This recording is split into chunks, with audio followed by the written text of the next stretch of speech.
Eli Maddox left behind a coffee mug still warm, his favorite hat on the porch rail, and vanished just before the sun slipped behind the ridge. His wife, Rebecca, was setting the table. The barn light was still on. This story contains distressing details, including references to violence, psychological trauma, and organized crime. Please use discretion as you watch. Welcome to the Tangible Stories, where we share the real stories behind unsolved disappearances, cold cases, and the moments that haunt the people left behind. If you're new here, we'd be honored to have you join us. Subscribe, hit the bell, and let us know where you're watching from in the comments. And to those of you who've been with us, thank you. Your likes, shares, and comments are the reason these stories continue to reach the people who need to hear them, including the families still searching for answers. What happened to Eli Maddox isn't just a case of a man who walked into a barn and never returned. It's a story of buried truths, a cryptic discovery in the desert, and a quiet act of refusal that may have cost him his life. Let's go back to the October evening when everything changed. The high desert of southern Arizona has a silence you can feel in your teeth. By late October, the sun begins to dip behind the mountains before dinner, casting long shadows over the parched earth and scattering the sky with that familiar burnt orange haze. It was the kind of place where a man could live his entire life within a few square miles and still carry the weight of 3 generations on his shoulders. Eli Maddox was that kind of man. At 56, Eli had the look of someone carved from the land itself: sun-leathered skin, worn boots patched more than once, and hands that knew the exact weight of a newborn calf or the stubborn resistance of a rusted gate. He ran a cattle ranch on the edge of Cochise County, land his grandfather had cleared, his father had built, and he had tried for years to hold on to. But the rain hadn't come like it used to. The wells were coughing up dust, and the prices at auction barely covered feed. There were too many bills. Too many quiet dinners where he didn't meet his wife's eyes. Too many nights walking the property line alone. To the outside world, Eli Maddox was dependable, tough, a rancher's rancher. To his family, his wife, Rebecca, and their 19-year-old son, Caleb, he was steady in his silence, faithful in his routine, and too proud to ask for help. Then one evening in 2012, Eli said he was heading to the equipment shed to check on a generator that had been sputtering for weeks. He slipped on his jacket, told Rebecca he wouldn't be long, and walked across the yard with his flashlight cutting through the dusk. He never came back. His coffee cup was still warm. His truck keys were untouched on the kitchen counter. The barn light was still on. And just like that, in the space between a quiet task and a cooling supper, Eli Maddox was gone. There were no tire tracks, no signs of a struggle, no reason for a man like him to walk away from the only life he'd ever known. The land was his burden, yes, but it was also his heartbeat. To vanish from it, to leave behind everything he'd fought for, didn't make sense. And that's what haunted everyone. Not just that he disappeared, but that the desert, which had given so much to his family, had swallowed him whole, and offered nothing back. The Arizona sky was the color of dying fire. That particular kind of October dusk, dry air, sharp breeze, sun bleeding behind the ridgeline, had always signaled the end of a long day on the Maddox ranch. Fence posts cast long shadows over the brittle grass. Somewhere in the distance, a windmill creaked. A dog barked once and went quiet. It was October 23, 2012, and nothing about that Tuesday felt unusual, until everything did. The Maddox Ranch sat alone on over 800 acres of arid land outside of Wilcox, the kind of place where neighbors were more rumor than presence, and the nearest gas station was a 30-minute drive. For Eli Maddox, 56, this land wasn't just home. It was inheritance, duty, and burden all at once. He had spent his life managing cattle, repairing aging equipment, and watching the skies for rain that rarely came. He was a man not built for chaos, which is why his sudden disappearance would shake his family and community to the bone. That afternoon had been like any other. Eli had spent most of it in the north pasture, trying to fix a corroded gate that hadn't held since monsoon season. His flannel shirt was dusted in rust and ochre, and the deep creases under his eyes hadn't left him in years. By late afternoon he'd come inside briefly, set his worn gloves on the kitchen counter, and kissed his wife, Rebecca, on the cheek. He told her he was going to check on the generator by the equipment shed. It had been stalling on and off for weeks, and that he'd be back in time to help finish dinner. Those were the last words she ever heard from him. She watched him from the window. He moved slowly but deliberately, flashlight in hand, his broad silhouette crossing the dry yard. The barn light blinked on. The wind rustled the grass. It was the kind of evening that usually ended with the sound of the screen door opening, his boots scraping against the floor, and the familiar clink of him dropping tools onto the mudroom bench. Only this time it didn't. The spaghetti was boiling when Rebecca glanced at the clock. Nearly 45 minutes had passed.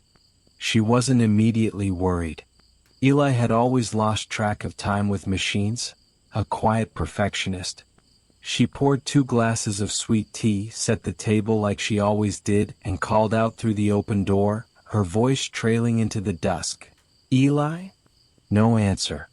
She stepped outside, now barefoot, the porch boards cold beneath her feet. The barn light was still on. No movement. The truck sat in the driveway, key still on the hook by the door. Another 15 minutes passed. Then came that sudden, unmistakable chill, the moment when routine turns to dread. Her hands began to tremble. He said he'd be right back. He never was. At 8:56 p.m., Rebecca Maddox dialed 911. Her voice was tight, deliberate, like someone holding panic under pressure. "My husband, he went out to the equipment shed about an hour ago. He hasn't come back. The truck's here. He didn't take his phone. He always takes his phone." The dispatcher, familiar with how far the Maddox ranch sat from the highway, assured her someone would be dispatched. 45 minutes later, the gravel driveway flickered with red and blue light. Deputy Aaron Bell had been with the Cochise County Sheriff's Office just under 2 years. He was young, steady, and used to false alarms, livestock theft, noise complaints, overdue teenagers. But something in the way Rebecca stood on that porch, arms wrapped around herself, face unreadable, told him this wasn't ordinary. She wasn't frantic.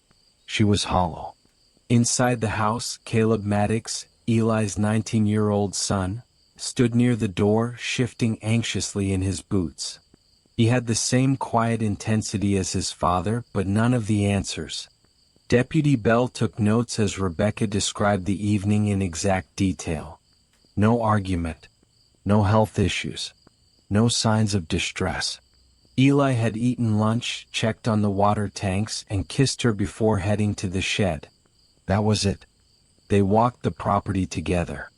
The beam from Deputy Bell's flashlight danced across the yard, illuminating nothing but dust and sagebrush. The shed door was ajar. Inside, a half-open toolbox, the faint smell of oil, and Eli's hat resting on a bench. The generator hadn't been touched. No signs of struggle. No boot prints leading away. No broken fence line.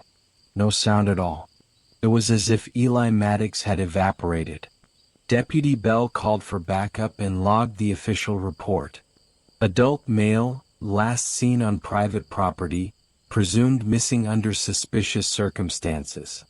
And just like that, the life of Eli Maddox, rancher, father, husband, became a line in a case file.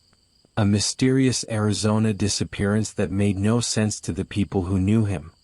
A man who would never walk away from his land, had vanished into it. The first night was the hardest. The kind of hard that doesn't scream or crash. It just presses down like air too thick to breathe. The lights of the Maddox ranch stayed on through the early morning hours. Rebecca sat at the kitchen table, eyes fixed on the front door. Caleb paced, muttering silent prayers that sounded more like bargains.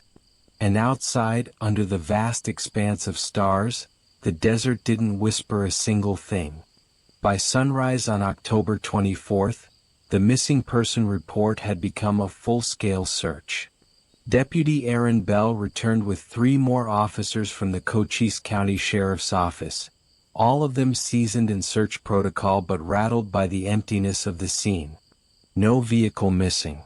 No clear direction of travel. No signs of violence. No known reason. Later that morning, volunteers began to arrive. Friends, neighboring ranchers, even a few cowhands from 3 towns over who had never met Eli but knew the kind of man he was. A search and rescue K-9 team was dispatched by early afternoon, followed by a 2-man drone unit and, by nightfall, a DPS helicopter with infrared scanning. But the terrain fought back. This wasn't just open land. It was cruel, untracked, and full of places that swallowed sound and movement. Deep arroyos, tangled mesquite groves, and sandstone ravines carved by 1,000 years of wind. A man could fall out there and not be found for years, or ever. Foot by foot they searched. Calls echoed across gulches. Flashlights swept under fences and between cacti. Helicopter blades roared above. But the desert stayed quiet. Not even a broken branch. Not a boot print in the dust. By day 3, theories replaced hope. Reporters from the Tucson Sentinel and a freelance podcaster from Phoenix rolled up the dusty drive with boom mics and big questions. Everyone wanted a quote. No one had an answer. The first theory to take root was financial distress. Eli's recent loan applications had quietly circulated through a local bank, and word had gotten out. The ranch was in serious debt. It fed into the whispers. Maybe he walked away. Maybe he couldn't bear watching the legacy collapse. Even Rebecca had trouble silencing the possibility. But then came something stranger. One of the feed store clerks in nearby Bowie told investigators she had overheard a heated exchange between Eli and a supply salesman the week before. The man's name was Ray Lunsford, a traveling rep for agricultural tools who frequented the county twice a month. The clerk claimed the argument got personal. Something about late payments, cut credit, and a threat that sounded a little too real. "You'll regret this." Ray was questioned on the 5th day of the investigation. He was calm. Blunt. Said Eli was behind on nearly $3,000 worth of orders and had refused to answer calls. "It was business," he said. "I've had worse fights with customers." His alibi was solid, verified motel receipts and security footage from a diner 180 miles away. The first suspect dissolved into nothing. By day 6, the search perimeter extended 10 miles in every direction. That's when Rebecca made the first quiet crack in the "he just left" theory. While going through Eli's cluttered desk drawer, searching for anything that might offer clarity, a journal, a map, a letter, she found a sealed envelope stuck inside a monthly ledger. Inside was a check from a cattle auction house, dated 6 weeks prior. It was for $14,850, uncashed. The check was clean. No smudge. No fold. Rebecca drove it straight to the sheriff's substation and put it on the table in front of Deputy Bell. If he meant to run, she said, why would he leave that behind? It didn't make sense. Not to the investigators and certainly not to his family. That money could have bought them time, held off the bank another month. He would never forget it. And that's when the idea of voluntary disappearance began to rot from the inside. On day 8, Detective Mia Collins was brought in. A 22-year veteran of rural investigations, Collins had worked everything from missing hunters to homicides in mining ghost towns. She wasn't flashy. She wasn't interested in theories spun by rumor or online forums. She was slow, steady, and relentless. "Most people don't vanish without telling the world first," she told reporters. "You just have to know where to listen." Her first step: pull every piece of financial paperwork Eli had touched in the last 18 months. Then, interview every family member, ranch hand, delivery driver, and supplier who had crossed paths with him in that same window. She also ordered a forensic re-examination of the equipment shed, not for footprints or fingerprints. That had been done. She was looking for something subtler: interruption, half-tightened bolts, a wrench left mid-task, a box of tools not fully closed. "When someone's routine ends in a question mark," she said, "the details usually start whispering." She didn't hear a scream in the silence. She heard hesitation, disruption. And then in her notes she underlined a single word: extraction. She didn't believe Eli walked away. She believed something came for him. By the end of week 2, over 60 volunteers, 3 drones, 2 dogs, a helicopter, and dozens of officers had combed the area around the Maddox property. No blood. No boot prints. No sign of a body. Just an Arizona rancher who vanished, and a family caught in that space between doubt and dread. The search was expanding, but the answers were shrinking. And in the stillness of the desert, the question started to shift.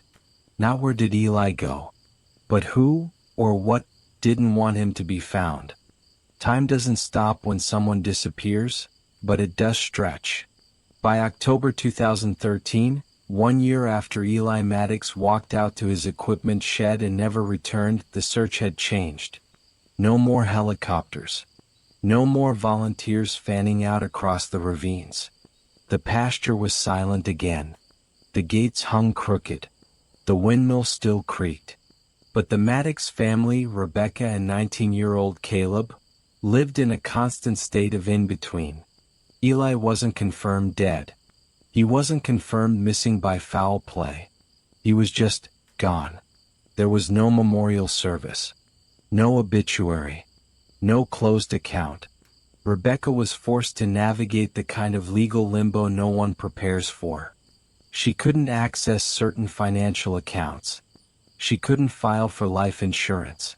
She couldn't even refinance the ranch under her own name without either a death certificate or power of attorney, neither of which existed. She made daily calls to the county courthouse, her voice growing quieter each week. Bills kept coming. Caleb Maddox, just 19, had been accepted to Yavapai College the previous spring. He'd planned to study agricultural engineering. He never went. The day after his father disappeared, he traded books for boots and stepped into a life that no longer fit. He ran the ranch alone most days, his father's hat hanging untouched on a nail above the feed room door. He did what he could with what they had, sold off part of the herd, patched the fence with salvaged metal, and prayed the pump would hold another season. But each morning was another reminder: it was never supposed to be just him. When the 1-year mark passed, the Cochise Valley Post ran a small piece on page 6 beneath the high school football scores. The headline read, "Still no answers. Maddox disappearance lingers in silence." The article included a photo provided the year before by Rebecca. Eli leaning against a fence post, arms crossed, the rim of his hat shadowing half his face. His smile was small but real. The kind of smile someone gives when they're not trying to impress anyone. The article quoted sheriff's office spokespersons who said, "All leads remain open," and "We encourage anyone with information to come forward." But behind the scenes, the case file had already been moved into the inactive drawer, not closed but cold. Deputy Aaron Bell, the same man who first walked the pasture with Rebecca that night, visited the house only once more. He came to drop off a photocopy of the last report filed. He didn't stay long. No one did anymore. But while the real world moved on, the internet did not forget. On Reddit threads dedicated to missing persons, The name Eli Maddox popped up with eerie regularity. A user in Oregon linked the case to a suspected smuggling route across the southern Arizona corridor. Another claimed that the folded clothing and untouched generator pointed to a ritual or cult-related abduction. Someone on Web Sleuth suggested suicide. Perhaps Eli had walked into the desert and let nature take its course. They referenced the uncashed check as proof of a man planning to disappear quietly, leaving just enough behind to confuse the narrative. A YouTube creator with 85,000 subscribers featured Eli's photo in a video titled, "7 Ranchers Who Vanished Without a Trace." In the comments, theories ranged from cartel retaliation to alien abduction. One user swore they saw someone matching Eli's description at a gas station in Utah 2 months after the disappearance, but couldn't provide a photo. The online world spins theories when the real one stops asking questions. None of the online sleuths knew Eli. Not the way Rebecca did, who still washed the mug he'd left by the sink. Not the way Caleb did, who still didn't move the hat from the nail above the door.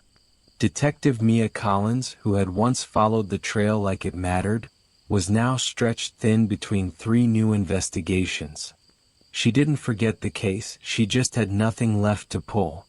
Every lead had unraveled. Every person of interest had been ruled out or accounted for. She kept the file on a separate shelf in her home office, not in the cabinet. She told a colleague once, "I don't know why. I just think he didn't walk away." But without a body, a confession, or new evidence, the disappearance of Eli Maddox remained legally unresolved. In law enforcement databases, he was simply listed as missing, status, unconfirmed, presumed unresolved. To the law, it was bureaucracy. To his family, it was agony. By the second anniversary, the house was quieter than ever. The chair at the head of the table stayed empty. The barn light still flicked on every evening at dusk. Caleb had wired it to a timer. The generator that Eli had meant to fix sat untouched, its casing rusted from rain. Time had not brought answers. And as the Arizona wind swept over the open land and through the empty shed, there was only one thing the Maddox family knew for sure. Whatever took Eli hadn't just taken a man. It had taken the shape of their future. It had been nearly 4 years. 4 years since Eli Maddox walked across his yard toward the equipment shed and disappeared. 4 years of silence, of court forms unsigned, of headlights that never came down the driveway. And then, one ordinary spring afternoon, something happened that shattered the quiet. The desert outside Portal, Arizona, is an expanse of scrubland and sandstone, dry washes and creosote.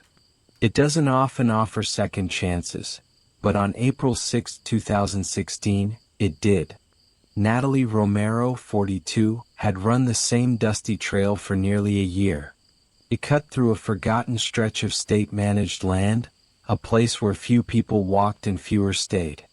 Trotting beside her, as always, was Axel, her retired K9, a German Shepherd once trained in human remains detection with U.S. Customs and Border Protection. Axel had slowed with age. He didn't run like he used to, but his instincts had never dulled. At exactly 1.7 miles into their route, Axel stopped. Natalie noticed immediately the sudden rigidity in his stance, the low growl from his chest. His ears flattened. His entire body pivoted to the right, eyes locked on a strange rock formation about 50 yards off trail, a misshapen rise in the ground partially hidden behind thornbush. Before she could stop him, Axel darted. Natalie followed, heart pounding, calling his name. Axel didn't pause. He reached the base of a large, flat sandstone slab and began digging furiously, a flurry of dust, pebbles, and snarled roots exploding behind him. This wasn't curiosity. This was behavior Natalie had only seen during active duty searches. Focused, urgent. He was alerting. The desert was quiet, too quiet. Natalie's hand trembled as she reached for her phone. He was trained for this. I knew what it meant. And I knew I was standing somewhere I didn't belong. She called 911. Calm voice, tight throat. She gave GPS coordinates, explained the dog's background, and said only what she needed to. I think there's something buried here. The Cochise County Sheriff's Office dispatched a single cruiser at first. A young deputy sent to check out a tip from a jogger and her dog. He didn't expect much. What he found was a woman pacing beside a sweating German shepherd still circling a patch of disturbed earth near a sandstone slab that looked suspiciously out of place. The rock was too flat, too clean, and the soil around its edges was looser than the crusted ground nearby. Out of procedure and instinct, he radioed for backup and a forensics team. By late afternoon, the scene was secured. Photographs were taken. Soil samples bagged. Pry bars and a portable winch were brought in. The slab groaned as it lifted, scraping across gravel and roots, revealing what the desert had been hiding. Beneath the sandstone was a shallow depression. In it, a carefully arranged pile of clothing. On top, a worn canvas ranch jacket, sleeves folded inward. Beneath that, a pair of faded jeans, legs crossed. A collared shirt, white or maybe once white, stiff with age and dirt. At first glance it looked ceremonial, intentional. Then came the centerpiece. Lying across the shirt was the shell of a desert tortoise, cracked, sun-bleached, and heavy. Strapped around it with several strips of duct tape was a cowboy hat, crushed, misshapen, stained by earth. A silence fell over the scene. Investigators didn't speak, but every one of them understood. This wasn't random. This was a message. It wasn't a grave. It was a performance. A warning. A riddle only one person could truly decode. Back at the sheriff's department, the evidence was laid out on a long metal table and photographed in sequence. When Detective Mia Collins got the call, she was mid-case on an unrelated break-in in Tombstone. The officer on the line spoke softly, uncertain. "It might be Maddox. You need to see this." She opened the case file from 2012. The first page was the missing person report. Attached to it, a photo of Eli Maddox wearing a light tan cowboy hat and canvas jacket, leaning on a fence post at sunset. She pulled up the digital evidence photo. The hat was nearly identical. The crease in the crown, the curve of the brim, the same weathered fold-in. The jacket, same brand, same shade. Her hand froze on the keyboard. It wasn't just familiar. It was him, in a way that made your stomach turn. The case was immediately reclassified as active, suspected homicide. The file that had gathered dust for years was moved back to Collins's desk. The word missing was finally crossed out. A new label was added. Evidence recovered, possible symbolic crime scene. Detective Collins made the drive to the Maddox ranch alone. It was early evening. Rebecca was tending to a row of half-alive flowers on the porch. Caleb was inside repairing a busted pump switch. She didn't bring the evidence. She brought photographs. They sat at the same kitchen table where Rebecca had filed the missing report 4 years before. The air was still. There was a single ticking clock. Collins slid a photograph across the table. The jacket, the hat, the jeans. Rebecca reached for it slowly. Her fingers hovered. She didn't speak, didn't need to. One tear traced down her face. She nodded. He wore that hat for 20 years. That was his Sunday jacket. No one else owned it. That was Eli. It was confirmation without a body. It was the truth they never wanted, but needed. After nearly 1,300 days of silence, the Arizona desert had returned something. Not everything, but something enough to change the case, to shift it from theory to threat, from absence to aftermath. The disappearance of Eli Maddox was no longer a mystery. It was now an unsolved homicide, and it had a signature written in soil, shell, and silence.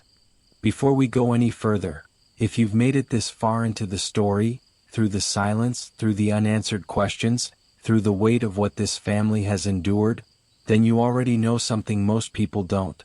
These stories matter. And if you're the kind of person who believes the names we don't hear enough deserve to be remembered, then there's no reason, none, not to hit that subscribe button. Not next time. Not later. Right now. Because the truth is, cases like Eli Maddox's disappear twice. Once in the world and once online when people stop paying attention. So if you're here and you're still watching, we need you. Subscribe. Help keep these stories alive. And if somehow you're still choosing not to, tell us why in the comments. Seriously. Scroll down and say it out loud. Tell us why justice, grief, and silence didn't earn your click. We'll wait. At first, it seemed like an odd detail. A tortoise shell duct taped to a crushed cowboy hat, buried atop a man's clothes in the Arizona desert. It felt personal, chaotic, maybe even ritualistic. But Detective Mia Collins didn't believe in randomness, not in a case like this. She believed in messages, symbols, the kind of coded language you only understand when you've spent too long staring at silence. And this symbol was screaming. 2 days after the discovery, Collins placed a call to Agent Raul Delgado, a liaison with the Drug Enforcement Administration's Southwest Division in El Paso. Someone she'd worked with once before on a smuggling case just north of Douglas. She sent him the photos. No commentary. Just an email with a subject line that read, "Found near missing person site, possible narco symbolism?" 20 minutes later he called her back. His voice was quiet, measured. "That's not ritual," he said. "That's a warning." Delgado explained that in older, more traditional Mexican cartel operations, especially those near the Sinaloa corridor, the tortoise, or more often the turtle, carried meaning. It was used to represent a snitch, a traitor, a man who retreats into himself and hides behind law enforcement. And the duct-taped hat? That's identity, Delgado said. It's how they mark the dead without a name. The scene wasn't just strange. It was intentional narco-communication. And it changed everything. Detective Collins went back to where the paper never lies, the Maddox bank records. During the initial investigation, she'd focused on debt, delinquent loans, unpaid feed invoices, a property tax warning stamped in red, that had all painted a portrait of a man barely holding on. But now she was looking for something else, cash that shouldn't be there. And she found it. Over an 8-month span prior to Eli's disappearance, there were dozens of small deposits, each between $500 and $2,000, spaced irregularly, made at different branches. No memo lines. All in cash. They didn't match the pattern of cattle sales or auction seasons. They were off-book, quiet, careful, untraceable. It added up to just over $47,000. It didn't read like income. It read like installments. Collins called Agent Delgado again. "It's a classic signature of coerced cooperation," he told her. "A man in debt. A remote property. A quiet routine. Perfect for transit or temporary holding. You wouldn't believe how many disappear like this." The theory that Eli Maddox simply vanished under stress collapsed. This was something else entirely. The real breakthrough came from hundreds of miles away, inside the federal penitentiary in Big Spring, Texas. An inmate named Hector Alvarez, age 39, serving a 15-year sentence for drug trafficking, was watching a local news segment on a television in the prison commons. It featured the discovery in Portal, the tortoise, the hat, the renewed investigation. He froze. And then he asked to speak to his attorney. A week later, Detective Collins and Agent Delgado sat across from Alvarez in a secured interview room. He was thin, twitchy, and constantly scanning the corners of the room. A man afraid not just of prison but of being remembered. What he told them reshaped the case. Alvarez admitted to working as a logistics runner for a Sinaloa-linked smuggling cell operating just north of the Arizona border. He knew the Maddox ranch. He had been there. What? Late at night. The old man didn't want to, Alvarez said. But they had him by the throat. His landman. They needed the barn. According to Alvarez, the cartel approached Eli with an offer. Use one corner of his equipment shed as a temporary waypoint for shipments.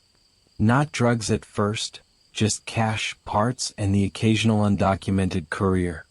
They paid him to look the other way. He did. Until they asked for more. That's when the shipments changed. Human cargo. Women. Kids, Alvarez whispered. The kind they don't count. The kind nobody's supposed to see.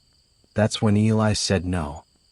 He told the wrong guy to get the hell off his land, Alvarez said. Said if they came back he'd go to the cops. He never did. He didn't get the chance. The grave, the tortoise shell, the taped hat, the arrangement of clothing, wasn't a makeshift burial. Was a narrative. A man marked as a snitch, shamed and discarded. A warning to others. A message to every rancher, mechanic, and courier along the line. This is what happens when you say no. Alvarez gave no names. Only nicknames. The enforcer in charge, El Marto, the Hammer, said he disappeared into Mexico a month after Eli did. There would be no arrest. No prosecution. Only understanding, and the crushing weight of confirmation. For Rebecca and Caleb Maddox, the truth brought no comfort. Their husband. Their father. He hadn't run. He hadn't broken. He had stood his ground and paid the price. The ranch he had tried to save had been his prison. His battlefield. And his grave. The silence that followed was no longer mysterious. It was manufactured. Because Eli Maddox hadn't vanished into the desert. He had been erased. The case of Eli Maddox remains in the legal sense, open but unsolved. There have been no arrests, no trial, no confession filed in ink. And yet, for those who have lived with the silence, who carried the uncertainty like a second skin for nearly 4 years, the truth that finally surfaced offered something that years of waiting could not. Understanding. Eli didn't vanish. He was taken. Not by the wilderness or the weight of debt or despair. He was taken because he refused. In the months that followed Hector Alvarez's confession, federal agencies launched a multi-jurisdictional investigation into cartel activity in southern Arizona. The Maddox property became a critical point of origin in mapping the routes, payoffs, and pressure tactics used on rural landowners. With Alvarez's intel and the financial evidence uncovered by Detective Mia Collins, the cell operating in Cochise County was systematically dismantled. Several mid-level operatives were arrested. A weapons cache was seized. A known smuggling corridor was shut down. But the man known as El Marto, the Hammer, was never found. He disappeared across the border, swallowed by the same dark network that had silenced Eli. Rebecca and Caleb Maddox fought to hold the ranch together for as long as they could. But some places become too haunted to heal. Too full of memory to mow over. 3 years after the discovery, they sold the remaining land to an agricultural cooperative. The barn was torn down. The equipment auctioned off. What was once a family's legacy became a stretch of irrigated farmland run by strangers. But Eli's real legacy didn't live in the soil. It lived in the refusal. He died not because he was weak, but because he refused to let his land be used for cruelty. He said no, when saying yes might have saved him. He chose decency, when silence would have been safer. In a world where so many fold, Eli Maddox stood, and he never stepped back. The case of Eli Maddox is more than a story about a missing rancher in Arizona. It's about how desperation becomes leverage, and how men are turned into pawns in systems that most of us will never see, but many of us unknowingly fuel. It's a reminder that justice doesn't always end in courtrooms. Sometimes it lives in the choices we make when no one's watching, and in the ones who paid for those choices with their lives. As of today, this case remains officially unresolved. No body has been recovered. No charges have been filed in connection to Eli's death. But the truth, as you've heard it, speaks loudly. The case of Eli Maddox remains, in the legal sense, open but unsolved. There have been no arrests, no trial, no confession filed in ink. And yet, for those who have lived with the silence, who carried the uncertainty like a second skin for nearly 4 years, the truth that finally surfaced offered something that years of waiting could not: understanding. Eli didn't vanish. He was taken. Not by the wilderness or the weight of debt or despair. He was taken because he refused. In the months that followed Hector Alvarez's confession, federal agencies launched a multi-jurisdictional investigation into cartel activity in southern Arizona. The Maddox property became a critical point of origin in mapping the routes, payoffs, and pressure tactics used on rural landowners. With Alvarez's intel and the financial evidence uncovered by Detective Mia Collins, the cell operating in Cochise County was systematically dismantled. Several mid-level operatives were arrested. A weapons cache was seized. A known smuggling corridor was shut down. But the man known as El Marto, the Hammer, was never found. He disappeared across the border, swallowed by the same dark network that had silenced Eli. Rebecca and Caleb Maddox fought to hold the ranch together for as long as they could. But some places become too haunted to heal, too full of memory to mow over. 3 years after the discovery, they sold the remaining land to an agricultural cooperative. The barn was torn down. The equipment auctioned off. What was once a family's legacy became a stretch of irrigated farmland run by strangers. But Eli's real legacy didn't live in the soil. It lived in the refusal. He died not because he was weak, but because he refused to let his land be used for cruelty. He said no, when saying yes might have saved him. He chose decency, when silence would have been safer. In a world where so many fold, Eli Maddox stood, and he never stepped back. The case of Eli Maddox is more than a story about a missing rancher in Arizona. It's about how desperation becomes leverage, and how men are turned into pawns in systems that most of us will never see, but many of us unknowingly fuel. It's a reminder that justice doesn't always end in courtrooms. Sometimes it lives in the choices we make when no one's watching, and in the ones who paid for those choices with their lives. As of today, this case remains officially unresolved. No body has been recovered. No charges have been filed in connection to Eli's death. But the truth, as you've heard it, speaks loudly.